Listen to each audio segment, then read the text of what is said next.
네, 우리 양옆에 있는 분들과 이렇게 환한 미소로 인사하겠습니다. 하나님이 여기까지 우리를 도우셨습니다.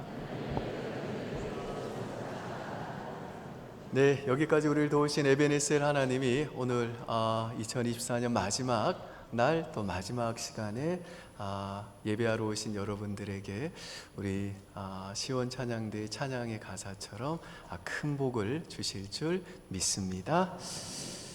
이 시간에는 하나님의 최대의 관심사라는 제목으로 하나님 말씀 전하겠습니다. 오늘 본문 28절 한번 보실까요? 28절 여러분이 한번 읽어주시죠. 시작. 우리가 알거니와 하나님을 사랑하는 자 곧 그의 뜻대로 부르심을 입은 자들에게는 모든 것이 합력하여 선을 이루느니라. 아주 유명한 말씀이죠. 하나님을 사랑하는 자 곧 그 뜻대로 부르심을 입은 자들, 이 사람들은 구원받은 모든 신자들을 가리킵니다. 신자들에게 하나님께서 모든 것이 합력하여 선을 이루어 주신다는 약속입니다. 선을 이루어 주신다는 건 유익이 되게 하신다는 뜻입니다. 그런데 모든 것이 합력하여 선을 이룬다, 이 말은 하나님께서 우리 신자의 삶에는 우리가 원하는 모든 것이, 우리의 원함과 바램 모든 것이 결국은 다 이루어지게 하신다, 그런 의미는 아닙니다. 오히려 올 한 해를 돌아보면서 사업도 그렇고 자식 문제도 그렇고 입시, 취업, 결혼도 내 뜻대로 안 되는구나, 이걸 뼈저리게 느끼는 게 우리의 현실입니다.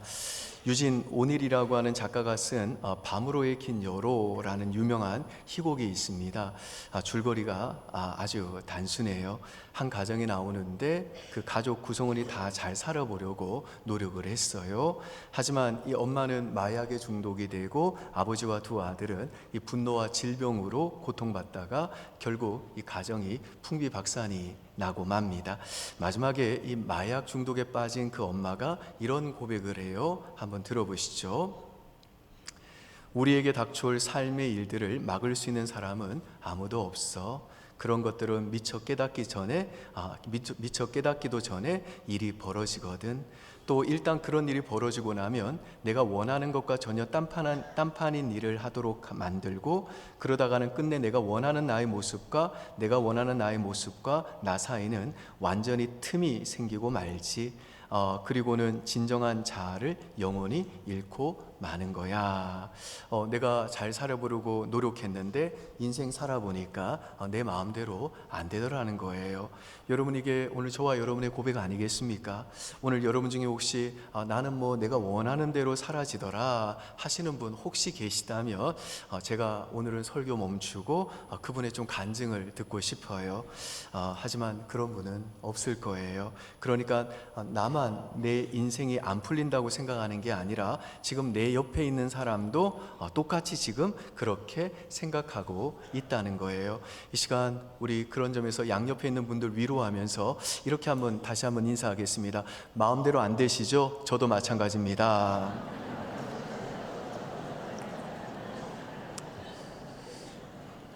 인생이 내 마음대로 안 되는 거, 이게 인생의 본질이라는 거예요.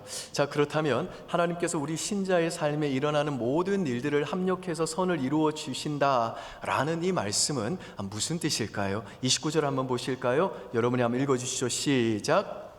미리 아신 자들을 또한 그 아들의 형상을 본받게 하기 위하여 미리 정하셨으니 이는 그로 많은 형제 중에서 맏아들이 되게 하려 하심이니라.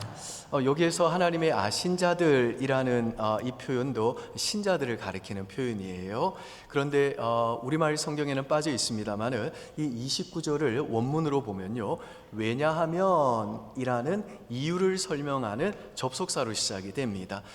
영어로는 for로 시작이 돼요. 그러니까 우리 삶에 일어나는 좋은 일뿐 아니라 우리가 경험하는 나쁜 일과 실패까지도 하나님은 우리에게 좋은 일이 되도록, 선이 되도록 일해 주시는데, 하나님이 그렇게 일하시는 이유가 뭐냐? 왜냐하면 우리들이 하나님의 맏아들이신 예수 그리스도의 형상을 본받도록 하기 위해서라는 거예요. 예수 그리스도의 형상을 본만든다라는 말은 예수님의 인격과 성품을 닮아간다는 뜻입니다. 성경은요, 우리가 예수님의 성품을 닮아가는 걸 가리켜서 거룩해진다, 성화된다라고 표현합니다. 그러니까 하나님께서 우리에게 일어나는 모든 일들을 합력하셔서 결국 우리에게 주시는 최고의 행복, 최고의 선, 최고의 유익, 최고로 좋은 것은 뭐냐면 우리들이 예수님의 성품을 닮아가는 일이라는 거예요. 우리가 예수님처럼 거룩하게 성화되어 가는 것이 바로 하나님이 우리에게 주시는 최고의 복이라는 거예요. 하나님이 우리를 구원하신 목적은 저와 여러분이 예수님의 성품을 닮아가는 하나님의 자녀가 되도록 하기 위함이라는 것입니다. 이건 다른 말로 하면요, 우리 하나님의 최대 관심사는 뭐냐? 우리 하나님의 비전은 뭐냐? 우리 하나님의 꿈은 뭐냐? 그분의 자녀인 우리의 인격과 성품이 날마다 그분의 맏아들 되시는 우리 주 예수 그리스도의 인격과 성품으로 변화되어가는 우리의 거룩이라는 거예요. 여러분, 마태복음부터 요한계시록 27권 그 신약 성경 가운데 성공이라고 하는 단어는요, 단 한 번도 안 나와요. 반면에 성경이 반복해서 하는 말은 뭐냐? 거룩하라는 거예요. 내가 거룩하니 너희도 거룩하라는 거예요. 예수 그리스도의 인격과 성품을 닮아가라는 거예요. 너희 구원받았니? 그러면 구원받은 자답게 너희의 인격과 말과 행실을 통해 내 아들 예수 그리스도의 성품이 너희의 삶 가운데 드러나도록 하라는 거예요. 그러니까 우리 그리스도인은 성공하도록 부름받은 자들이 아니라 예수 그리스도의 성품을 닮아가는 거룩한 자들이 되도록 부름받은 자들이라는 거예요. 여러분, 예수님을 믿어도 잘 될 때가 있고 안 될 때가 있어요. 그런데 예수님을 안 믿는 사람도 잘 될 때가 있고 안 될 때가 있어요. 예수 믿고 기도를 열심히 하는데 건강한 사람이 있고 건강하지 않은 사람이 있어요. 그런데 예수 믿고 기도를 안 하는데도 건강한 사람이 있고 건강하지 않은 사람이 있어요. 여러분, 이걸 어떻게 설명할 거예요? 만약에 하나님의 최대 관심사가 우리의 성공이라면요, 예수 믿고 기도 많이 하는 사람들이 그렇지 않은 사람들보다 돈도 많이 벌고 학교도 좋은 데 들어가고 연봉도 높고 건강도 좋아야 되고 사고도 안 나야 되는 거잖아요. 그런데 하나님의 최대 관심사는 우리의 성공이 아니라는 거예요. 하나님의 최대 관심사는 내가 잘 되든 안 되든 실패했던 성공했던 잘 살고 있던 못 살고 있던 건강하던 병들었던 젊던 늙던 우리들이 날마다 예수님의 성품을 닮아가는 그 하나님의 자녀가 되어 하나님과 같이 사는 거고 하나님과 같이 동행하는 거예요. 하나님이 원하시는 건 이거 하나밖에 없다는 거예요. 이것 때문에 우리 구주 예수 그리스도 그분이 십자가에서 죽기까지 하셨다는 거예요.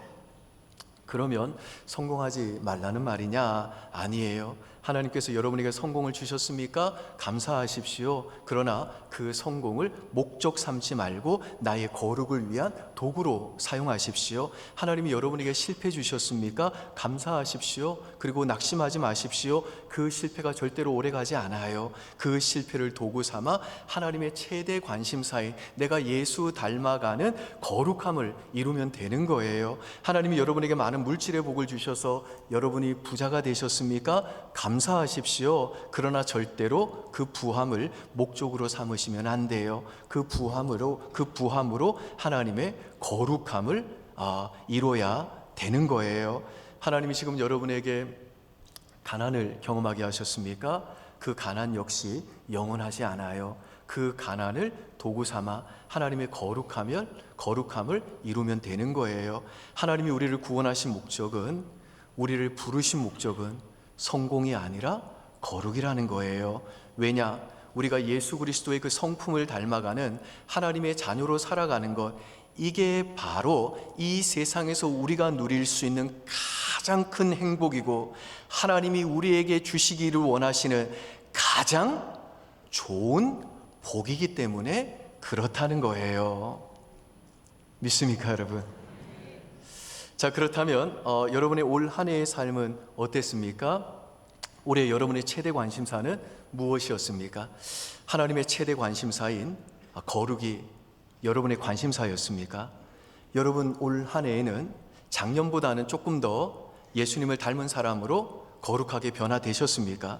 내가 올 한 해 동안 예수님을 닮은 사람으로 변화가 좀 되었는지를 내가 스스로 좀 체크하기 위해 두 가지를 좀 점검해 보면 됩니다. 첫 번째는 뭐냐? 정답이 아니라 하나님의 인격, 성품을 신뢰하는 사람으로 내가 변화되었는가? 이걸 점검해 보시면 됩니다. 요한복음 5장 30절 여러분이 한번 읽어보시죠. 시작. 내가 아무것도 스스로 할 수 없노라. 듣는 대로 심판하노니 나는 나의 뜻대로 하려 하지 않고 나를 보내신 이의 뜻대로 하려 함으로 내 심판은 의로우니라. 여기에서 이분은 예수님이세요. 근데 예수님이 나는 아무것도 스스로 할 수 없다. 나는 나의 뜻대로 하려 하지 않고 나를 보내신 아버지의 뜻대로 한다 라고 말씀하시죠. 이건 예수님은 그분의 전생애 동안 자신에게 전혀 집중하지 않으시고 오직 하나님의 성품과 그분의 말씀과 그분의 뜻을 신뢰하며 사셨다는 거예요. 따라서 올 한 해 내가 예수님의 성품을 닮아가는 사람으로 변화되었는지 알기 위해서는 작년보다 올해에는 내가 좀 더 예수님처럼 하나님의 성품을 더 신뢰하는 사람으로 변화되었는지를 점검해 보면 된다는 거예요. 예컨대 지금 내가 다니는 이 학교가 나는 마음에 안 들어요. 내가 지금 다니는 이 직장이 힘들어요. 이런 경우에 예전에는요, 내가 이 직장을, 이 학교를 계속 다녀, 아니면 때려치워, 이렇게 A냐 B냐 이런 식으로 정답을 찾았어요. 그런데 내가 서서히 예수님의 성품을 닮아가면서 내 삶이 어떻게 변화되냐? 하나님의 선하신 성품을 신뢰하면서 하나님이 나를 이곳에 보내신 것은 분명히 하나님의 선하신 뜻이 있어. 그러므로 내게 주신 이 상황에서 조금 더 머물러 보자, 이런 식으로 그저 A냐 B냐 정답을 찾는 게 아니라 하나님의 그 인격을 신뢰하면서 선택을 하고 그 선택을 통해 하나님의 인도하심을 경험하게 된다는 거예요. 또 다른 예를 한번 들어볼까요? 여러분이 직장에서 상사가 여러분의 성과를 인정하지 않아 답답함을 느낄 때가 있을 거예요. 그래서 내가 저 상사에게 잘 보여야만 다음 승진 때 내가 안전하겠구나 라는 생각에 사로잡혀 있어요. 그때 예수 그리스도의 성품을 닮아가는 사람들은 어떻게 하냐? 하나님의 그 전지하신 성품을 신뢰하는 거예요. 하나님이 전지하시다는 건 하나님이 모든 걸 아신다는 거잖아요. 그래서 그 하나님의 전지하심을 신뢰하면서 하나님은 지금 내 성과가 제대로 인정받고 있지 못하다는 것을 알고 계셔. 그러므로 저 상사에게 인정받으려는 그 집착과 지금 이 기회에 내가 내 밑에 있는 사람을 꺾지 않으면 못하면 내 인생이 힘들어질 거야, 내 회사 생활이 꼬일 거야 라는 그 과도한 경쟁심에서 벗어나서 내가 사람에게 보이려 하지 않고 오직 모든 것을 아시는, 그리고 모든 것을 보상하시는 주께 하듯 신실하게 일하겠다, 이렇게 더 나은 결정을 할 수 있게 된다는 거예요. 한 가지만 더 예를 들면요, 하나님은 가르치시는 분이세요. 시편 144편 1절 한번 보실까요? 한번 여러분 읽어주시죠. 시작. 아직 안 나왔네요. 죄송합니다. 금 나와라 뚝딱.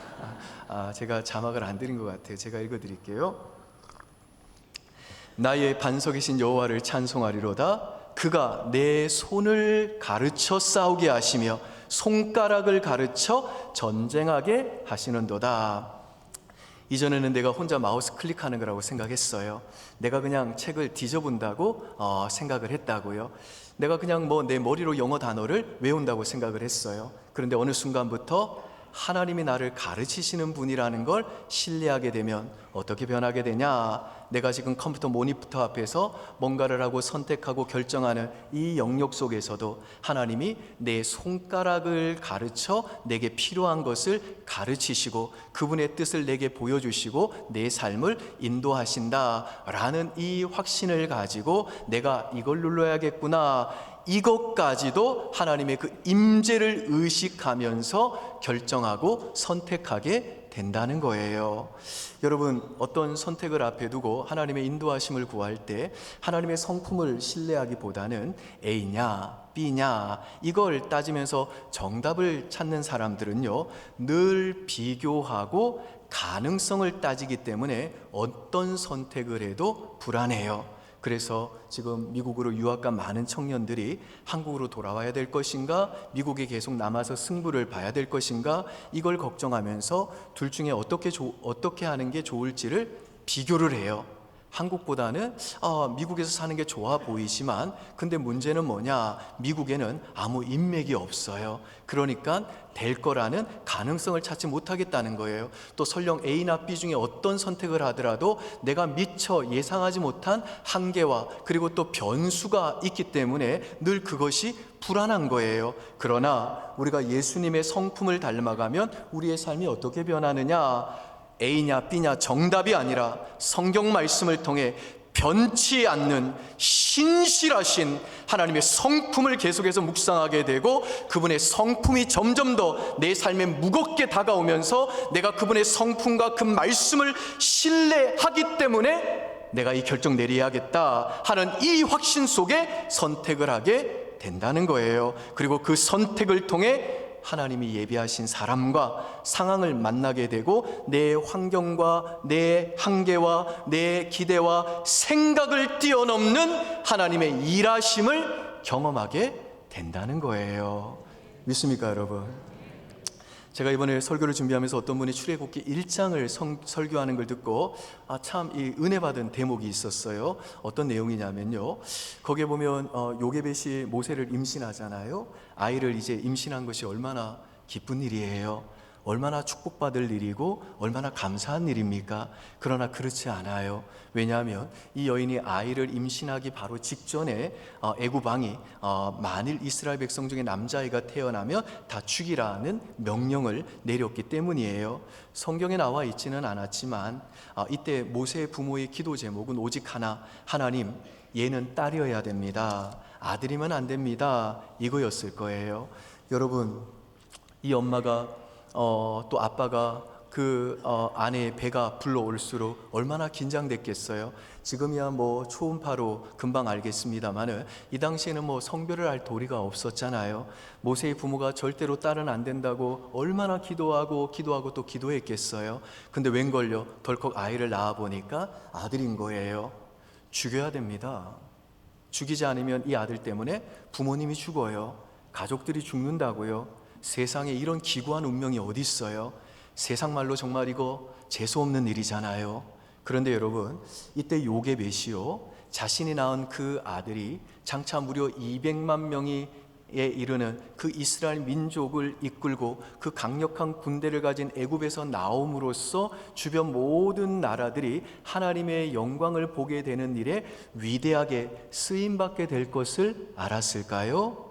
하나님께서 요게벳에게 모세를 주셨었던 때는 실수가 아니라 정말 가장 완벽한 때였다라는 걸 요게벳이 알았을까요? 절대 몰랐을 거예요. 오히려 요게벳은 탄식하며 기도했을 거라고요. 하나님, 당신은 살아계십니까? 나를 정말 사랑하십니까? 나에게 왜 이런 때에 이런 고난과 어려움을 주시고 이런 시기에 아이를 임신하게 하셨습니까? 이렇게 하나님께 기도를 했을 거라고요. 정말 아무리 기도해도 정답을 찾을 수 없는 인생의 위기를 만난 거예요. 여러분, 그러나 하나님의 타이밍은 완벽했어요. 모세는 재수 없이 태어난 게 아니라 하나님의 완벽한 타이밍에 하나님의 계획 속에 태어났다는 거예요. 모세의 태어남은 절대로 하나님의 실수가 아니었다는 거예요. 그러므로 사랑하는 여러분, 오늘 여러분이 인생의 고난을 만났다고 여러분의 그 삶을 한탄과 원망으로 보내지 마십시오. 누구도 몰라요. 내가 원망하는, 지금 내가 불평하는 이 일을 통해서 하나님이 어떻게 그분의 영광을 드러내릴지 아무도 모른다고요. 하나님은 신실하세요. 하나님은 살아계세요. 하나님은 절대로 실수하지 않으세요. 모든 것을 잃어버리고 모든 것이 다 끝난 것처럼 보이는 바로 그 상황이 내가 원망하고 내가 저주하는 그 상황이 바로 어떤 하나님의 영광을 가져올지 누가 알겠습니까?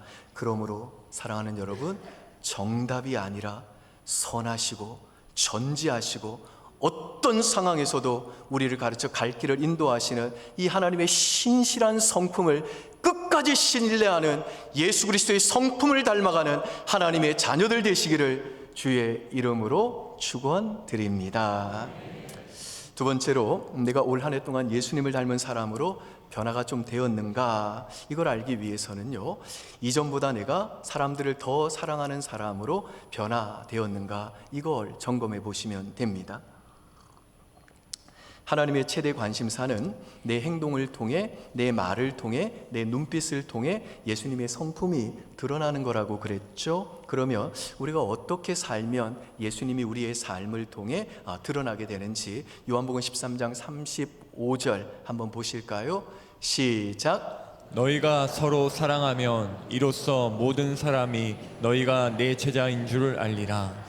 여기 보시면 예수님이 지금 제자들에게 너희가 서로 사랑하면 모든 사람들이 너희가 내 제자인 줄 알게 될 거야, 그러시죠? 이건 우리가 서로 사랑하면 우리를 통해 예수님이 드러난다는 거예요. 그래서 사람들이 야, 쟤네들 예수님의 제자구나 라고 알아보게 된다는 거예요. 그러니까 하나님의 최대 관심사는 내 행동과 내 말과 눈빛을 통해서 예수님의 성품이 드러나는 것인데, 우리가 사람들을 사랑하면, 서로 사랑하면 우리의 그 삶을 통해 예수님이 드러나게 된다는 거예요. 특별히 하나님께서 이 땅에 교회를 세우신 이유가 뭐냐?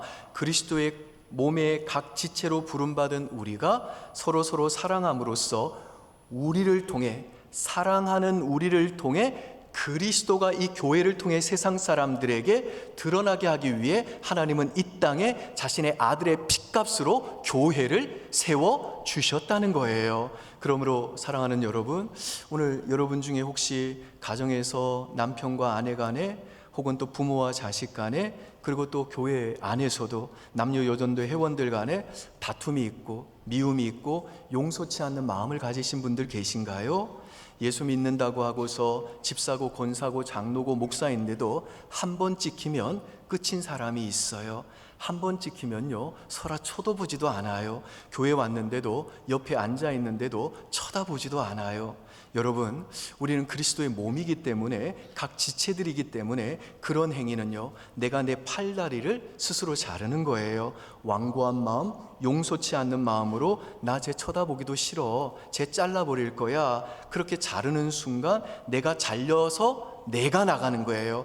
그래서 내 생명이 없어지는 거라고요. 그리고 이건요, 우리가 사랑하는 이 교회의 머리 되시는 그 예수 그리스도의 몸을 찢는 행위예요. 이건 그리스도의 몸을 병들게 하는 거라고요. 내가 정말 내 몸을 불살라서 구제하고 봉사한다 할지라도, 내가 가진 모든 것으로 헌신한다 할지라도, 고린도전서 13장에 뭐라고 말씀합니까? 사랑이 없으면 nothing이야, 아무것도 아니야 말씀하는 거예요. 반면에 그리스도의 성품을 닮아가는 사람들은요, 용서와 용납 그리고 화해와 연합을 통해 그리스도의 몸을 건강하고 견고하게 세워나가므로 그 서로 용납과 서로 그 화해하고 서로 그 섬김을 통해서, 사랑을 통해서 세상 사람들에게 그리스도를 드러나게 한다는 거예요. 그래서 내가 예수 그리스도의 성품을 닮아가고 있는 걸 뭘로 알 수 있냐? 누군가에게 나에게 잘못한 거, 실수한 게 있으면 용납되는가, 이걸 보면 알아요.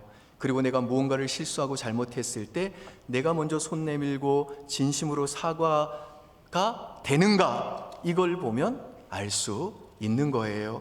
여러분, 90년대에 나온 복음 성가 중에 오늘 나는 이라고 하는 노래 아시죠? 가사 한번 보실까요? 내가 먼저 용서하지 못하고, 내가 먼저 웃음 주지 못하고 이렇게 머뭇거리고 있네. 그가 먼저 내 손 내밀길 원했고, 그가 먼저 용서하길 원했고, 그가 먼저 웃음 주기를 원했네. 그 다음 잘 보세요. 나는 어찌 된 사람인가? 강규한 나의 입술이요, 옹졸한 나의 마음이요, 왜 나의 입은 사랑을 말하면서 왜 나의 마음은 화해를 말하면서 왜 내가 먼저 져줄 수 없는가? 왜 내가 먼저 손해볼 수는 없는가? 오늘 나는 주님 앞에서 몸둘 바 모르고 이렇게 흐느끼며 서 있네. 어찌할 수 없는 이 마음을 주님께로 맡긴 채로. 여러분, 이 가사를 한번 잘 분석해 보면요, 지금 이 노래를 부르는 화자가 자신이 용서를 해야 된다라고만 지금 얘기하는 게 아니라 용서하지 못하는 자기 자신에 대한 죄책감을 느끼고 있어요. 여러분, 이건요, 지금 이 시대의 정서와는 굉장히 다른 정서예요. 지금 이 시대의 정서는 용서는 선택이라고 생각해요. 용서는 선택이지 우리의 의무라고 생각하지 않는다는 거예요. 이 노래가 나오고 지금 30년이 지난 지금 이 시대 사람들의 정서는 30년 전의 사람들의 정서와 너무 다르다는 거예요. 문화가 달라졌다는 거예요. 심지어 교회에 다니는 사람들의 정서까지도 내가 용서를 할 수도 있지만 안 해도 정당하다라고 하는 이 세속적인 마음이 교회의 침투에 들어왔다는 거예요. 아니에요. 신자는 어떤 자들이냐? 도무지 용서받지 못할 내 죄를 용서해 주신 하나님의 그 사랑과 은혜를 경험한 자들이기 때문에 내가 먼저 손 내밀지 못하는 것에 대해서 죄책감을 느낀다는 거예요. 내가 용서하고 싶지만 잘 안다는 것 때문에 오 강교한 나의 입술이요, 옹졸한 나의 마음이요, 왜 나의 입은 사랑을 말하면서, 왜 나의 마음은 화해를 말하면서, 왜 내가 먼저 져줄 수 없는가, 왜 내가 먼저 손해볼 수 없는가, 이렇게 자신의 가슴을 쥐어뜯으며 애통하면서 용서와 사랑의 사람이 되고자 몸부림치는 사람, 이게 바로 예수님의 성품을 닮아가는 신자들의 모습이라는 거예요. 아멘이세요, 여러분? 자, 그렇다면 우리가 예수님의 성품을 닮아가기 위해 필요한 게 뭘까요? 하나님이 우리 안에 시작하신 일을 그분의 열심으로 반드시 이루실 것이다. 이거 믿어야 돼요. 다시 한번요, 우리가 예수 그리스도의 성품을 닮아가기 위해 우리에게 필요한 게 뭐냐? 하나님이 우리 안에 시작하신 일을 그분의 열심으로 반드시 이루실 것이다. 이거 믿어야 된다는 거예요. 믿습니까, 여러분? 로마서 8장 30절, 오늘 이 말씀 여러분 다시 한번 읽어주십시오. 시작. 또 미리 정하신 그들을 또한 부르시고 부르신 그들을 또한 의롭다 하시고 의롭다 하신 그들을 또한 영화롭게 하셨느니라. 자, 여기 보시면 하나님이 부르셔서 예수 믿는 우리를 하나님이 의롭다 하시고 또한 영화롭게 하셨다라고 표현하죠. 이 영화롭게 하시다라는 표현은 완료형으로 이미 이루어진 사실을 선언한 거예요. 이미 성취된 사실을 선포할 때 이 완료형을 쓴다는 거죠. 우리 신자들은 이미 영화롭게 됐다는 거예요. 영화롭게 됐다는 이 말은 우리 안에 죄가 완전히 다 사라지고 우리의 인격과 성품이 예수님처럼 온전히 변화된 상태, 우리 구원이 완성된 상태를 가리켜서 영화되었다 그래요. 그런데 사실 예수님이 장차 재림하실 때 우리는 이 영화의 상태로 변화가 됩니다. 지금 우리는요, 성화 중에 있어요. 공사 중에 있어요. 우리는 지금 예수님의 성품을 닮아가고 있는 중이지만 여전히 우리 안에는 죄가 있고 여전히 자기 중심성이 있어요. 그런데 오늘 본문에서 우리가 이미 영화롭게 되었다라고 선언하는 이유는 뭐냐? 예수님의 성품을 닮아가는 우리의 거룩은 하나님의 꿈이고 비전이고 하나님의 최대 관심사이기 때문에 하나님이 온 마음과 정성을 다해 그분의 열심으로 우리를 반드시 이 영화의 상태까지 끌고 가시기 때문에 우리의 영화는 이미 하나님의 그 열심에 의해 그 확실한 성취가 보장되었다는 거예요. 제가 예전에 한번 말씀드린 것처럼 저는 결혼 전까지 제가 자매한테 너 나랑 사귀자 이렇게 얘기한 적이 한 번도 없어요. 오히려 이상하게 자매들이 저한테 와가지고 자꾸만 사귀자고 그랬어요. 왜 그런지 모르겠어요. 아마 저의 출중했던 외모 때문이었던 것 같아요. 아무튼 자매들이 사귀자고 했는데 제가 뭐 다 거절을 했습니다. 그리고 이제 군대에 갔는데 제가 대학 다닐 때 친하게 지냈던 자매가 있었거든요.